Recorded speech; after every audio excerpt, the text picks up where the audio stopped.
Bonjour à tous et bon sabbat, j'espère que vous vous portez tous bien. Pour la vidéo d'aujourd'hui, j'ai décidé d'aborder l'histoire d'un personnage que nous connaissons déjà tous.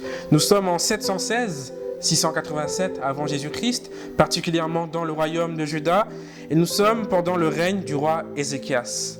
Contrairement à ses pères, à ses prédécesseurs, Ézéchias était un bon roi. Et dans le livre de Rois, deuxième livre de Rois, au chapitre 18, au versets 5 et 6, il est écrit: Ézéchias mit sa confiance en l'Éternel. Il fut attaché à l'Éternel, il ne se détourna point de lui. Et à cause de sa fidélité, Dieu était avec lui. Dieu faisait prospérer son règne. Mais alors que Ézéchias était en train de vivre un règne rempli de succès, il y a un terrible événement qui va venir bouleverser toute sa vie. Le chapitre 20 et le verset 1 nous dit: En ce temps-là, Ézéchias fut malade à mort. Alors que Ézéchias est sur son lit, sur son chevet de mort, le prophète Ésaïe va venir le voir et va lui dire que sa mort, sa future mort, est une affaire déjà décidée et qu'il devait se préparer à mourir, réunir ses gouverneurs, réunir son royaume afin de donner les dernières instructions pour sa future mort. Et Ézéchias, face à cette annonce, va adopter une attitude que j'aime beaucoup. Et c'est cette attitude, ce comportement que j'aimerais étudier avec vous ce matin. Nous pouvons lire cette histoire dans 2 Rois au chapitre 20, au verset 2. Il est écrit: Ézéchias tourna son visage contre le mur et fit cette prière à l'Éternel. Il y a 2 choses qui me frappent dans ce verset. Premièrement, Ézéchias va tourner sa face contre le mur. D'habitude, lorsqu'un roi voulait prier Dieu, lorsqu'un roi était face à des problèmes comme la maladie, face à un ennemi, il avait pour coutume de se rendre dans le sanctuaire, dans le temple construit par Salomon. Mais là, on voit que ce n'est pas le cas. L'endroit de prédilection du roi ne va pas servir à l'endroit de prière dans cette situation-là. Ézéchias va décider de s'enfermer dans sa chambre et de se tourner face au mur. À cause de sa future mort, à cause de sa maladie, Ézéchias va être emmené à changer sa manière de prier et son lieu de culte. On peut supposer que Ézéchias, dans la tristesse, ne voulait pas se retrouver avec des gens. Ézéchias voulait être seul avec son Dieu. Et la deuxième chose que Ézéchias va faire, il ne va pas chercher une solution ailleurs. Il ne va pas aller consulter les sages qui sont autour de lui. Il ne va pas consulter les médecins. Mais le premier réflexe qu'aura Ézéchias est celui de la prière. Et je vous invite à lire cette prière qui est résumée dans la Bible en une seule phrase, au verset 3. Ô Éternel, souviens-toi que j'ai marché devant ta face avec fidélité et intégrité de cœur, et que j'ai fait ce qui est bien à tes yeux. Dans cette prière, Ézéchias va clamer sa fidélité à Dieu.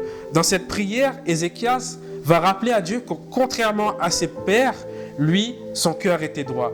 Contrairement à ses prédécesseurs, Ézéchias avait choisi de suivre Dieu, de marcher dans les voies que Dieu avait tracées. Et à cause de cela, Ézéchias va réclamer les bénédictions de son Dieu. Et nous savons que Ézéchias, en tant que roi, a dû apprendre les lois de son pays, les lois civiles, mais également les lois religieuses, les lois de Moïse. On peut dire que Ézéchias était un roi qui était bercé dans les Saintes Écritures. Et alors que Ézéchias est en train de mourir dans son lit, Ézéchias va se souvenir des promesses de son Dieu. Il va se souvenir que lorsqu'un roi choisit de marcher avec Dieu, ce roi est béni. Il va se souvenir lorsque un roi décide d'être fidèle à Dieu, Dieu est toujours avec ce roi. Ézéchias n'accepte pas la fatalité de la mort. Ézéchias ne va pas accepter les circonstances atteignantes. Mais face à la mort, alors que personne n'a de remède pour la mort, même aujourd'hui, Ézéchias va choisir de faire face à cet événement avec la prière. Que va-t-il se passer ensuite? La Bible nous dit que le prophète Ésaïe, à peine sorti du royaume, à peine sorti du palais royal, va déjà avoir la réponse à la prière d'Ézéchias. Il est écrit au verset 5 et 6: J'ai entendu ta prière, c'est Dieu qui parle. J'ai entendu ta prière, j'ai vu tes larmes.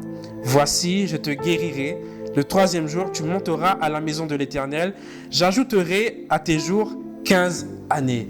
Grâce à sa prière, Ézéchias conserva la vie. Encore 15 années de vie, encore 15 années où Ézéchias allait pouvoir jouir de la vie, jouir de sa famille, voir ses enfants grandir.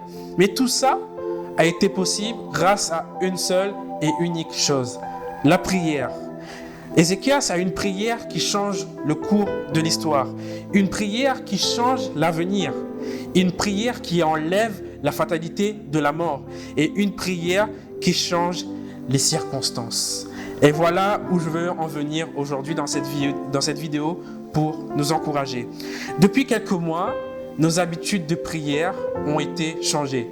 Nous avons perdu, à cause de cette épidémie, nous avons perdu le privilège de nous réunir chaque samedi à l'église. Nous avons perdu le privilège d'être ensemble lors des réunions de prière, lors des réunions de jeûne, parce que cette épidémie a fait en sorte que nous soyons séparés. Mais en tant qu'enfants de Dieu, nous sommes appelés comme Ézéchias à prier.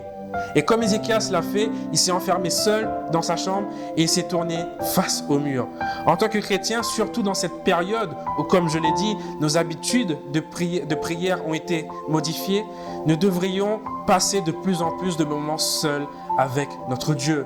Pouvoir vraiment réclamer, comme Ézéchias l'a fait, réclamer les promesses de Dieu. Se rappeler des promesses que Dieu a écrites dans sa parole. Se rappeler les victoires que Dieu a eues dans notre vie. Et j'aimerais pour cela vous partager quelques psaumes, quelques versets de promesses.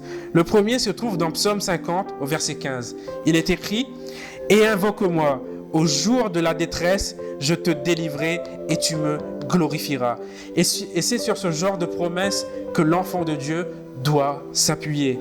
Et la deuxième chose, comme Ézéchias, nous devrions être fidèles à Dieu, que ce soit de notre manière de parler, de notre manière d'agir, de notre manière de penser. Nous devrions refléter Jésus-Christ qui vit en nous. Et c'est mon encouragement pour chacun d'entre nous, que nous puissions vraiment passer du temps à consolider notre foi, que nous puissions rester chez nous, parce que nous n'avons pas le choix, mais avoir des moments de prière, des moments de qualité avec notre Dieu.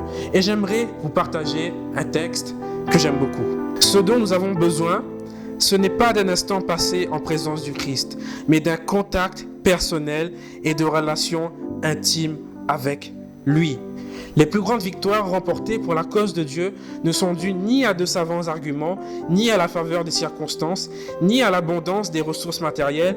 Elles se remportent dans le secret par la prière de celui qui se saisit avec une foi inébranlable du bras puissant de Dieu.